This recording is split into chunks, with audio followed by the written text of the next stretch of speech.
का हाल चाल भैया लोग। उम्मीद करा था कि भाई अच्छे होंगे आप सभी। आपने कभी एक विचार किया कि यदि मैं आपके लिए ये वीडियो बनाता हूं, क्यों बनाता हूं? आज ये वीडियो की देन है कि गली गली, शहर शहर और गांव गांव लोग जान रहे हैं कि चौकीदार क्या है। वरना ये एक ऐसा विभाग है जो साइलेंट विभाग है। यानी चौकीदार जिस तरह से खुफिया तंत्र को मजबूत करता है, ये कहीं ना कहीं वैसे खुफिया की तरह ही विलुप्त हो रहा था। उठाने वाला कोई नहीं था। सब राजनीति करने में लगे थे। सबको अपना पेट पालना था, सबको अपना घर भरना था। इस तंत्र को मजबूत करना बहुत बड़ा काम है। यदि ये तंत्र अगर कमजोर पड़ गया तो थाना का थाना कमजोर पड़ेगा, बहुत बड़ा असर पड़ेगा। यदि चौकीदार हाथ खड़े कर दे कि मुझे अब कुछ नहीं करना, तो आपको पता है हालत खराब हो जाएगी। लेकिन इस ताकत को आप नहीं पहचानते। बाहर से लोग आकर आपके ही थाने में आपके ऊपर राज करते हैं।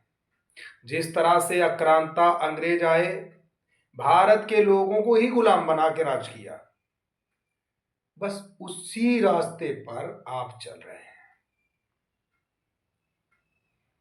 इस समय तो दोषी आप हैं।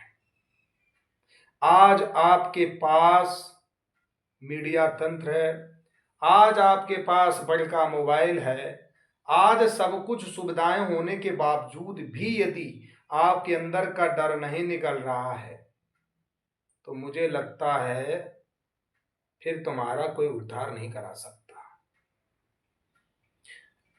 मैं मानदे की बात नहीं कर रहा हूं। उद्धार मतलब कि आप जैसी गुलामी कर रहे हो, आप उसी तरह से खुश रहिए और करते रहिए।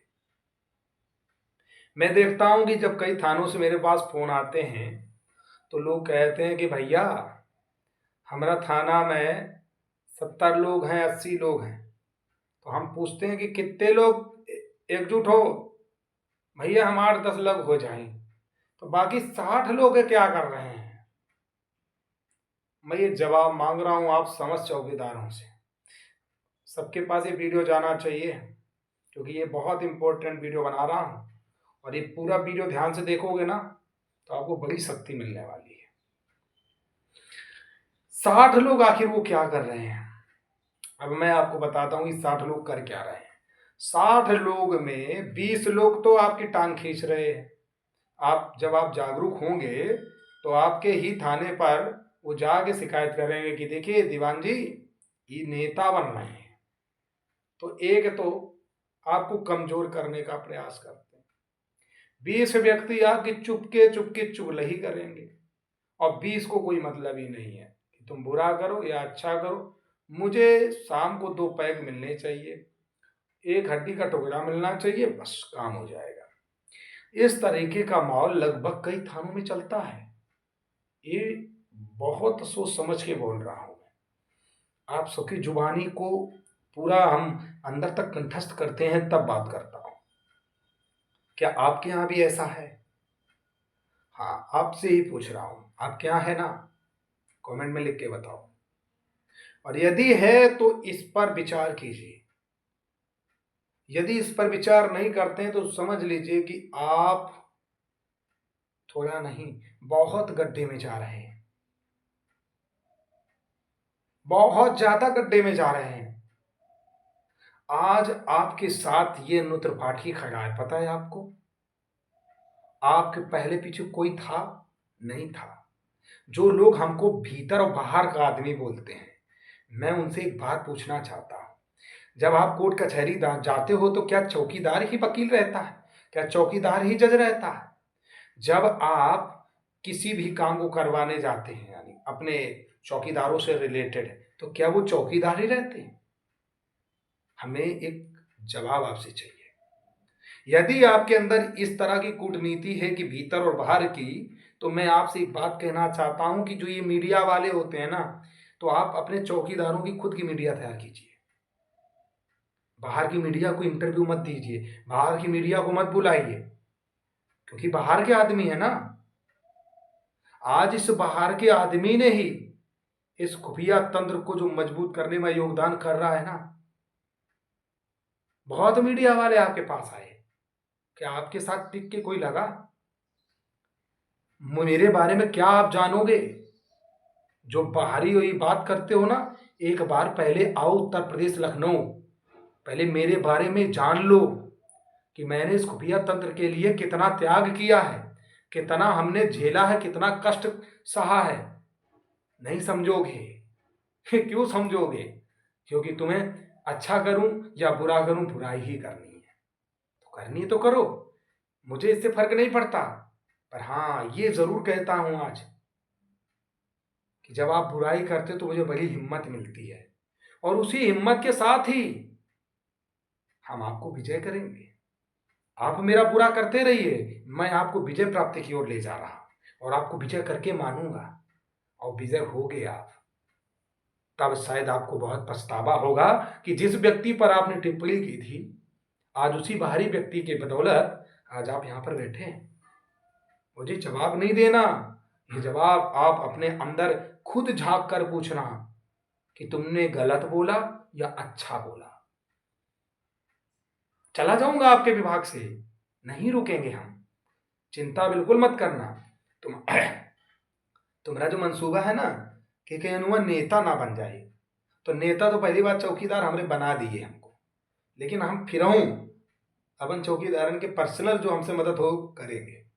लेकिन आप विभाग की अगर बात करेंगे तो मैं जिस दिन आपको विजय प्राप्त करा दूंगा, उस दिन आप सभी से इजाजत ले लूंगा। मुझे कोई शौक नहीं है कि मैं किसी विभाग में चिपक जाऊं, मेरा बस उद्देश्य है आपको सम्मान दिलाना। मुझे लगा कि आप वाकई में पीड़ित हैं।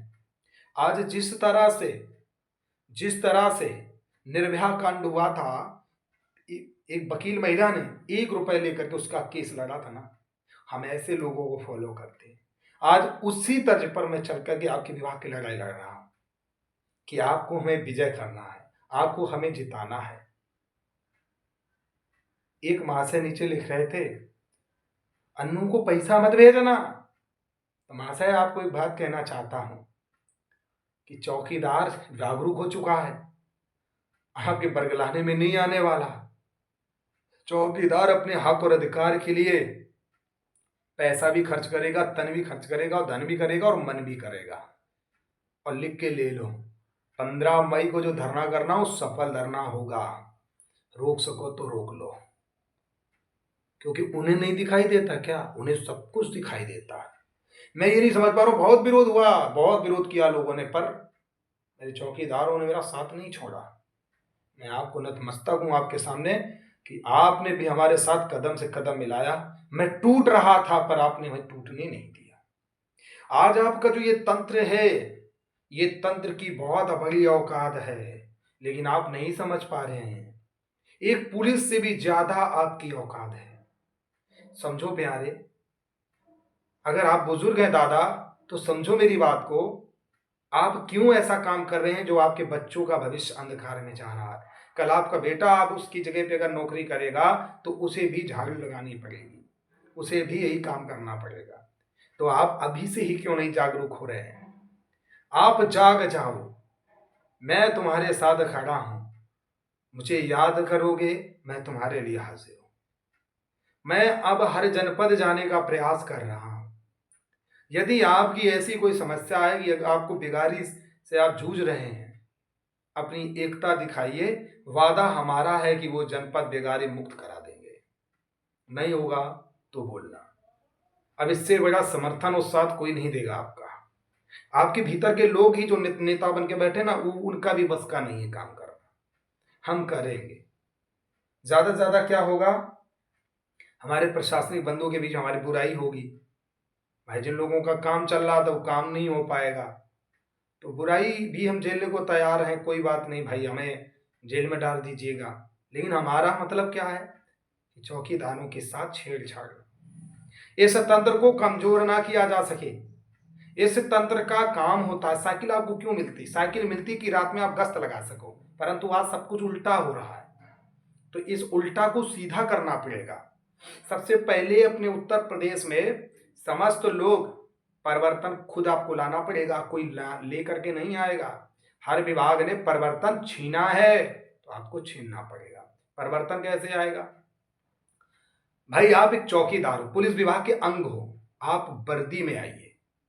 थोड़ा बहुत विरोध होगा शुरुआत में, उसे झेलिए।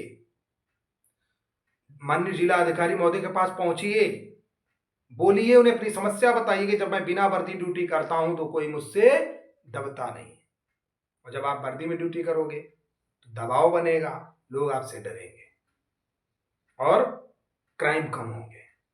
तो वर्दी जरूर बनवाइए। हम तो आप लोगों का यहां तक सपोर्ट कर रहे हैं। जो व्यक्ति भीतर और बाहर की बात करते उनसे पूछो कि जो वर्दी 4,000 रुपए में कंप्लीट होती है, फुल वर्दी, मतलब मैं जूता, बेल्ट, टोपी, टोपा, बिल्ली, बिल्ला सब पूरा कंप्लीट, अराउंड बाहर अगर आप बनवाते हैं तो 4,000 के आसपास खर्चा आता है। हम कह रहे कपड़े में अगर कमजोरी हो गई तो हम कह रहे 100, 200, 300 कम, बस लगभग। मैं आपको कितने में दे रहा हूं? संगठन के तहत राष्ट्रीय चौकीदार सेवा समिति कितने का दे रहा पता है? क्यों? क्योंकि हमने टाई अप कर रखा है कि हम अपने चौकीदार की वर्दी बनवाते हैं तो हमें कम से कम मार्जिन दीजिए। अब कम से कम मार्जिन में क्या हो रहा है? हमने क्या किया, हमने सिस्टम ऐसा बना दिया कि आप 3,000 रुपए दीजिए, आपका कार्ड भी उसी में बन जाएगा, वर्दी भी बन जाएगी और आपकी वर्दी आपके घर तक पहुंच जाएगी। यदि आप लेने आ जाते हैं तो 200 रुपया कम हो जाएगा, 2,800 रुपया ही देना है। अब बताओ इसमें आपको कौन सा ठगी हो रहा है? इसमें आपके 1,000 रुपए सीधे बचा रहा हूं। मुझे कमाना होता तो मैं 3,500 आपसे लेता। और यहां तक बोल रहा हूं, यदि आप 2, 4, 5 एक साथ बनवाओगे तो हो सकता है कि 100-200 रुपए छूट मिल जाए। ये भी है, एक एक बनवाओगे पड़ता नहीं पड़ता है। एक साथ, जैसे आप मालूम कोई थाना है तो अगर आप 10 लोग सक्रिय हो तो 10 लोग एक साथ बनवाओ, आप फायदे में रहोगे। जो चीज 3,000 में बनेगी वो 2,800 में बनेगी, जो 2,800 में 2,600 में बनेगी। ये अंतर आपको देखने को मिलेगा। हम तो चाहते हैं कि आपका उत्थान हो, आपका उद्धार हो, आपका परिवर्तन हो। जब आप खुद ही जागरूक नहीं होगे तो हम बताइए क्या कर सकते हैं?